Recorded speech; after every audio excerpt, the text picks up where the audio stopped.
नमस्कार साथियों, मैं पवन कुमारेश्वर इस टीवी हिंदी एकेडमी पर आपका स्वागत करता हूं। यह खंड यह दंतुरित मुस्कान कविता के प्रश्न अभ्यास वाले खंड का है। तो आइए एक एक करके हम इसके प्रश्नों का उत्तर देने का प्रयास करते हैं। पहला प्रश्न है, बच्चे की दंतुरित मुस्कान का कवि के मन पर क्या प्रभाव पड़ता है। बच्चे की दंतुरित मुस्कान से कवि के जीवन में एक नई जान आ जाती है, एक नए ऊर्जा का संचार होता है। कवि को ऐसा लगता है कि इस बांस और बबूल के पेड़ से शेफालिका के फूल गिर रहे हैं। कवि को ऐसा लगता है जैसे उसके घर में कमल खिल उठा है। आइए अगले प्रश्न में विचार करते हैं। बच्चे की मुस्कान और एक बड़े व्यक्ति की मुस्कान में क्या अंतर होता है। बच्चे की मुस्कान निश्चल होती है, निस्वार्थ होती है, उसमें कोई ढोंग नहीं होता, कोई मिलावट नहीं होती है, जबकि वो उसकी मुस्कान सहज होती है, स्वाभाविक होती है।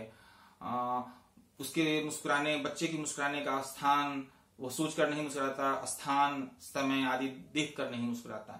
जबकि बड़ा व्यक्ति जब मुस्कुराता है तो वो ध्यान रखता है कहाँ मुस्कुराना है, कब मुस्कुराना है, कितना मुस्कुराना है, और उसकी हंसी में एक कुटिलता भी होती है, चालाकी भी होती है। बड़े लोगों की मुस्कान जो है वो लोक मर्यादा से मर्यादित होती है, लोक व्यवहार से चालित होती है, जबकि छोटे बच्चों के साथ ऐसा नहीं होता है। अगले प्रश्न पर, कवि ने बच्चे की मुस्कान के सौंदर्य को किन किन बिंबों के माध्यम से व्यक्त किया है। कवि ने बच्चे की मुस्कान के लिए जिन बिंबों का प्रयोग किया है उसमें पहला बिंब तो यही है कि मृतक में भी जान आ जाती है। दूसरा बिंब यह है कि ऐसा उसकी मुस्कान देखकर ऐसा लगता है जैसे झोपड़ी में कमल खिल गया हो। उसकी मुस्कान देखकर ऐसा लगता है मानो पत्थर से जलधारा बह निकली हो। उसकी मुस्कान देखकर ऐसा भी लगता है जैसे बांस और बबूल के पेड़ से शेफालिका के फूल गिर रहे हैं।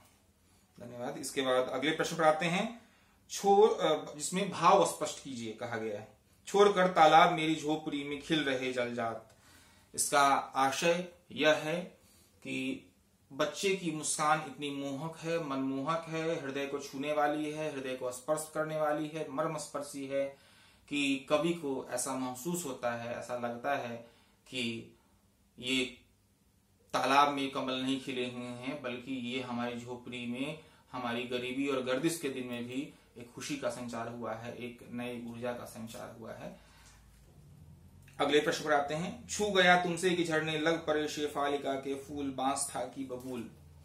इन पंक्तियों का आशय है कि कवि को ऐसा लगता है कि एक कम उम्र के नवजात बच्चे के स्पर्श मात्र से बबूल का पेड़ हो या बांस का पेड़ हो, वह भी खुशी से झूम उठता है, नाच उठता है, और उन कांटेदार पेड़ों से भी, बबूल जैसे कांटेदार पेड़ों से भी फूलों की वर्षा होने लगती है। इस तरह से यह अंश खत्म हुआ प्रश्न अभ्यास वाला। अब अगला अंश है रचना और अभिव्यक्ति का। इसमें अभिव्यक्ति करनी है, अपने विचार व्यक्त करने हैं। उसमें लेते हैं पांचवा प्रश्न। मुस्कान और क्रोध भिन्न भिन्न भाव हैं, इनकी उपस्थिति से बने वातावरण की भिन्नता का चित्रण कीजिए। मुस्कान जब एक व्यक्ति बिखेरता है तो सामने वाला व्यक्ति भी मुस्कुराता है, और इस मुस्कुराहट के द्वय से पूरे वातावरण में एक प्रसन्नता का माहौल, एक खुशी का माहौल व्याप्त हो जाता है।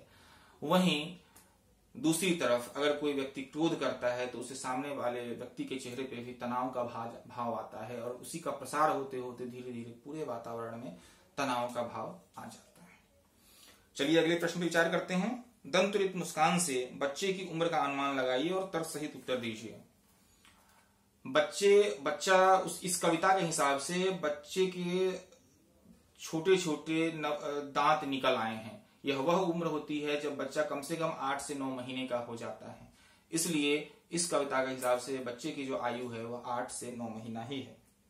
अगले प्रश्न पर विचार करते हैं। बच्चे से कवि की मुलाकात का जो शब्द चित्र उपस्थित हुआ है उसे अपने शब्दों में लिखिए।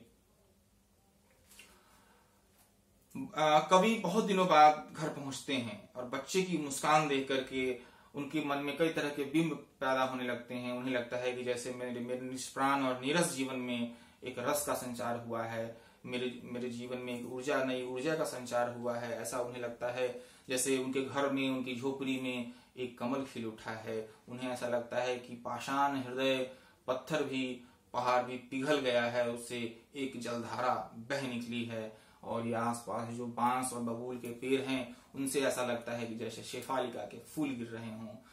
और इसके अलावा इन सब बिंबों का चित्रण होने के बाद फिर कभी बच्चे को पहचानने का प्रयास करता है, और बच्चा भी कभी को पहचानने का प्रयास करता है। फिर दोनों एक दूसरे को नहीं पहचान पाते, लेकिन उसकी माँ बीच में माध्यम बनती है। उनके माध्यम बनने से धीरे धीरे बच्चा और उनके पिता जो कवि हैं वो एक दूसरे को पहचानते हैं, एक दूसरे को देखते हैं। उन दोनों की आंखें मिलती हैं, आंखें चार होती हैं, और आंखें चार होने से बच्चा शर्मा करके अपनी कनखी मार देता है, दूसरी तरफ देखने लगता है। और इस देखने से जब उसकी कनखी और उसकी मुस्कान जब मिल जाती है तो वो कवि के हृदय को और मनभावन लगती है, और अच्छी लगती है, और मनमोहक लगती है। इस तरह से आपका ये प्रश्न उत्तर और रचना और अभिव्यक्ति वाला खंड दोनों समाप्त हो गया। अगला है पाठ्येतर सक्रियता। ये आपको खुद करना है, आप खुद से करिए। इसमें एक दिया हुआ है कि एनसीईआरटी ने बाबा नागार्जुन पर एक फिल्म बनाई है, उसको देखना है आप लोगों को। तो हमारे YouTube चैनल जो STV हिंदी एकेडमी है इससे जुड़े रहिए। हम अपने डिस्क्रिप्शन में या कमेंट बॉक्स में वो लिंक खोज करके अभी डाल देंगे। साहित्य अकादमी के साइट पर भी एक YouTube का वो बाबा नागार्जुन पे बना हुआ एक लिंक है, जो भी 2-3 अच्छे बाबा नागार्जुन पे डॉक्यूमेंट्री या कोई गीत बना हुआ है या कोई कविता भी बनी हुई है, वो चीजें हम अपने YouTube चैनल के डिस्क्रिप्शन में या कमेंट बॉक्स में डाल देंगे। उसको भी आप लोग देखिए, उससे भी ज्ञान का वर्धन होता है। और जुड़े रहिए हमारे साथ, और चैनल को खुद भी सब्सक्राइब करिए और साथियों को भी सब्सक्राइब करने के लिए बोलिए, ताकि ज्यादा से ज्यादा बच्चों तक हमारी जो मेहनत है वो पहुंच सके।